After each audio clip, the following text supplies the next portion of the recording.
Un grand plaisir d'être ici en Guinée. C'est la première visite de l'année et ma première visite à Conakry en Guinée. Donc je suis heureux, je suis fier d'être ici en compagnie avec mon ami et mon frère Antonio, mon ami, mon frère Ahmad, tout le monde ici. On est venu regarder un petit peu l'état des lieux du football guinéen, qui est en très bonne main, avec notre équipe, avec Fatma, secrétaire général, tout le monde. Et voilà, on se réjouit, je me réjouis beaucoup d'être là et de voir un petit peu comment on peut aider à faire en sorte que le football, qui est le sport roi de ce pays, progresse encore plus et de voir le football guinéen au sommet, en Afrique et dans le monde. Merci beaucoup. Merci, bienvenue. Merci. Écoutez, on arrive à la fin de cette journée et je suis souriant, je suis heureux, je suis content avec notre délégation. Au niveau de la FIFA, on est content pour ce qu'on a vu, on est content pour ce qu'on a pu touché. On est content des discussions qu'on a eues. On est content du travail excellent qui est fait aujourd'hui par cette nouvelle fédération, par mon frère Antonio Soare, par toute son équipe, le comité qu'on a vu aussi tout à l'heure ici. Je suis heureux aussi parce que j'ai vu que votre président du pays est un footeux, encore plus que nous tous ici réunis. C'est un vrai passionné de football. Et je pense qu'avec le président Ahmad, avec notre secrétaire général Fatma, on voit que tous les ingrédients sont là pour pouvoir construire, reconstruire, développer un football guinéen comme la Guinée et l'Afrique le méritent. Comme c'était dans l'histoire, il y a 40 ans, il y a 45 ans, ben maintenant, la Guinée est de retour sur la scène internationale au plus haut niveau des clubs, au niveau de l'équipe nationale avec la qualification pour la Coupe d'Afrique. Mais c'est pas assez. Bien sûr, c'est pas assez. Il faut travailler, il faut créer. On a vu aujourd'hui le centre technique, on a vu le nouveau stade, on sait qu'il y a le projet de la Coupe d'Afrique, c'est le président Ahmad qui va parler de ça.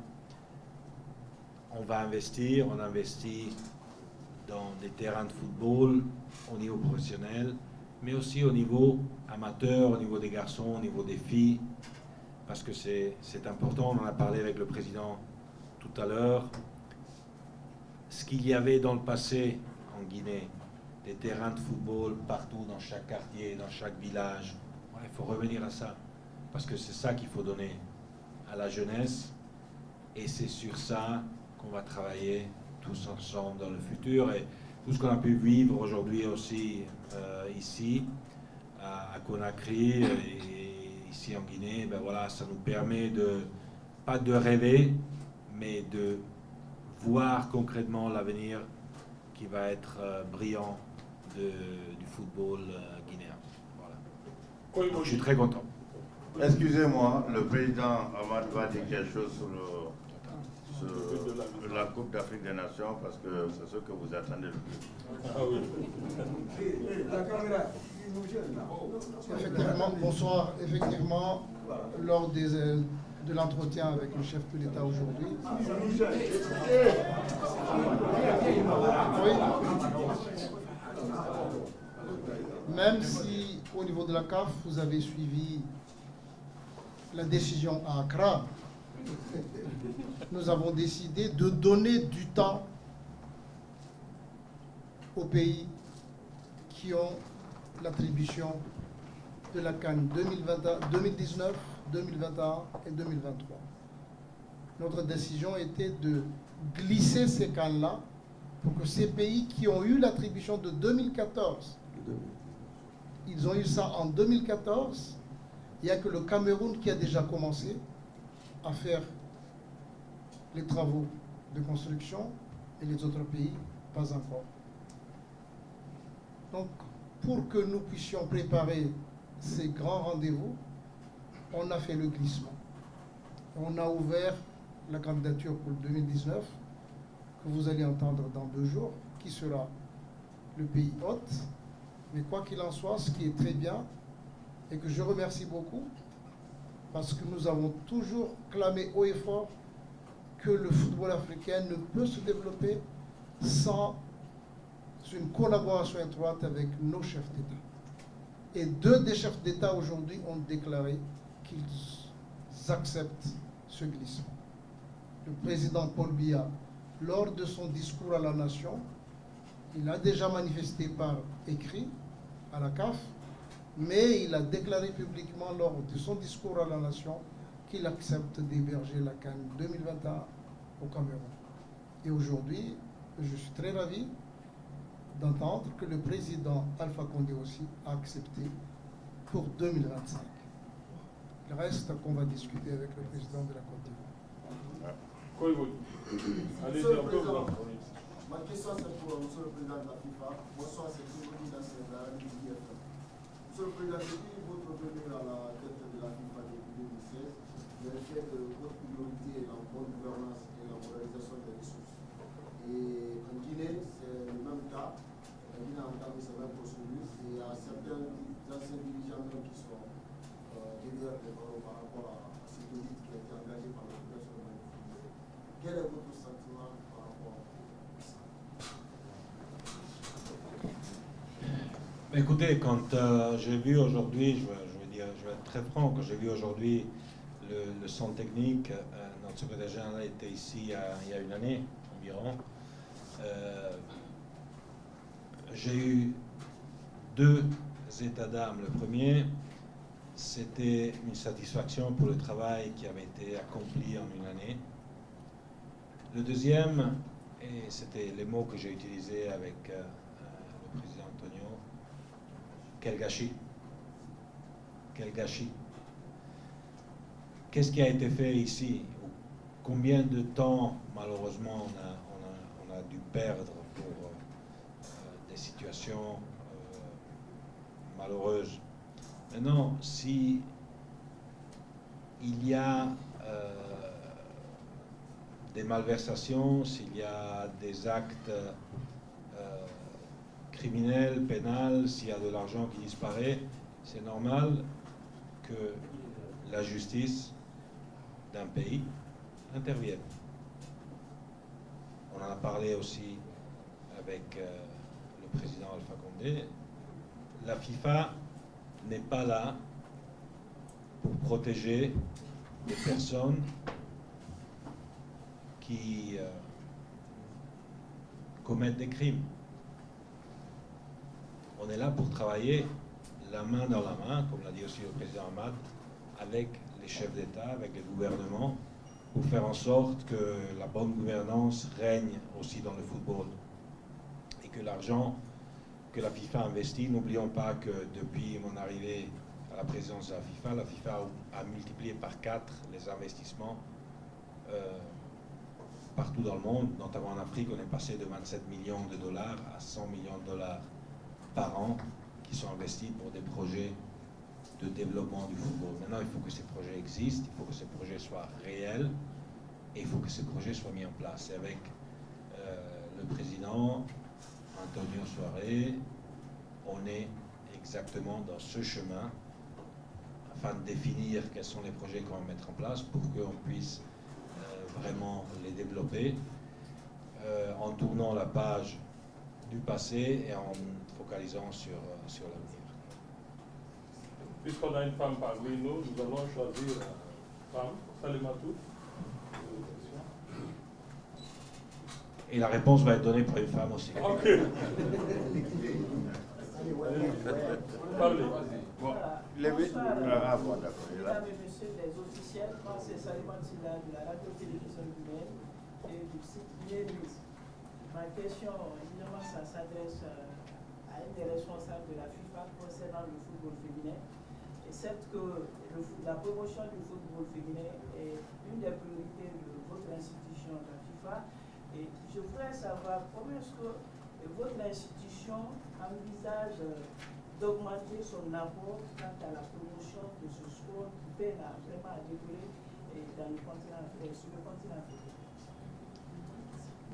Bonsoir et bonne question, madame.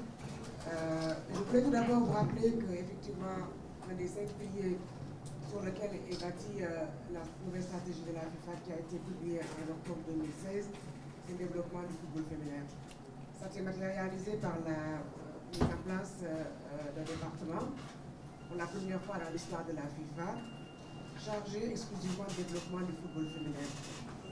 Ce département vient de publier en octobre 2018, pour la première fois aussi dans son histoire, la stratégie pour le développement de ce football féminin, qui passe par une multiplication des compétitions, mais aussi par la formation des cadres au niveau des associations membres pour permettre de diversifier les capacités et les compétences des femmes qui travaillent au niveau de l'administration. C'est aujourd'hui à travers la Guinée la création, je l'espère, le président l'a promis, d'une lutte professionnelle pour les femmes, qui va peut-être participer à la Coupe du Monde, peut-être pas en 2019, mais peut-être en 2023, on le souhaite tous. Mais c'est surtout aussi un engagement beaucoup plus accru des femmes au niveau des comités exécutifs. La Guinée a la chance d'avoir 2 femmes qui sont à ce comité. J'espère que ce nombre va augmenter et ça va se traduire par un peu plus de compétition. Au niveau de la FIFA, notre engagement pour le football féminin s'est traduit à travers le changement qui a été opéré dans le règlement du programme FORWARD, qui est le programme chargé de développement, par une allocation spécifique pour le développement de ce football féminin.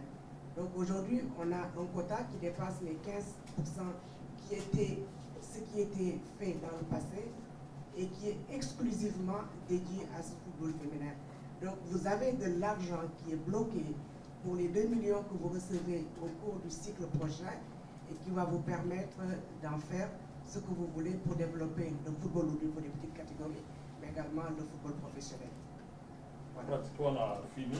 Là, on va prendre toutes les questions avec Francis. Allez-y. Bonsoir, moi c'est Mohamed Francis de la radio parlementaire. En fait, ma question s'adresse aux 2 présidents. Tout à l'heure, vous avez, monsieur le président de la FIFA, vous avez parlé de comment accompagner, vous avez évoqué votre volonté d'accompagner le football guinéen. Mais pourtant savoir quelles sont les mesures réelles que vous comptez prendre pour aider l'association nationale, qui est notre fédération, à développer le football au niveau de la base jusqu'au niveau au sommet. Écoutez, c'est la fédération guinéenne qui sait beaucoup mieux que moi ce qu'il faut faire en Guinée pour améliorer le football guinéen. Après, nous, on va être là, on est présent pour soutenir les actions de la fédération menées par Antonio Suarez. On a déjà vu ces dernières années, ou un peu plus, 17 mois, le travail qui est effectué, et on accompagne ce travail. Alors, en quoi il consiste? Antonio pourra le dire beaucoup mieux que moi, mais c'est important, évidemment, de travailler sur les jeunes, sur la formation. C'est pour ça que le centre technique est absolument primordial pour qu'on puisse développer, et pour qu'on puisse faire en sorte que les jeunes joueurs sortent des académies locales ici en Guinée et que ça ne soit pas la stratégie de la fédération guinéenne d'aller chercher des joueurs en Europe, voir s'il y a des joueurs qui peuvent avoir ou qui ont un passeport guinéen pour jouer en équipe nationale. Il faut que les joueurs soient formés tout d'abord ici, et on travaille évidemment sur le centre de formation.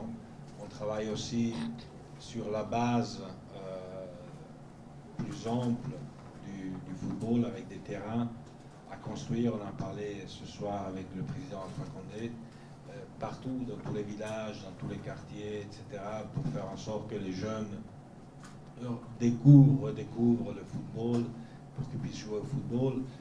On a vu que vous avez un magnifique nouveau stade aussi, à côté du centre technique de la fédération.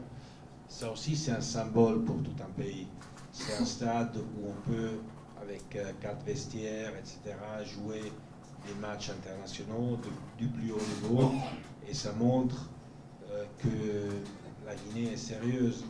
Donc, tous ces symboles accompagnés d'un travail professionnel de la fédération, et on va aider dans l'encadrement technique. Il y a des accords en place, notamment avec la Fédération française de football sur le travail technique, dans le travail administratif, le travail commercial, etc. On va accompagner la fédération avec aussi la Confédération africaine de football pour faire en sorte que les progrès qu'on a vus ces 17 derniers mois puissent continuer. Merci, cher prophète. Fin de la cérémonie. Merci beaucoup. Merci à tout le monde.